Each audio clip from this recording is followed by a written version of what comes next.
ভারত মাতা কি Modi JP Nadda doctor Sukanta Majumdar Suvendu Adhikari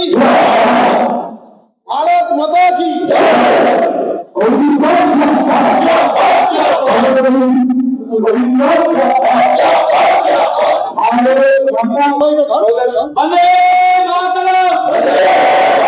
BJP জিন্দাবাদ জেপি নাড্ডা জিন্দাবাদ নরেন্দ্র মোদী জিন্দাবাদ আমাদের বিরোধী দলনেতা শুভেন্দু অধিকারী জিন্দাবাদ বর্ধমান জেলার কর্মী উইকার নেতৃত্বে বর্ধমান জেলা বিজেপি লড়ছে লড়বে আমার নেতা তোমার নেতা বিশ্ব নেতা নরেন্দ্র মোদী জিন্দাবাদ ভারত মাতা কি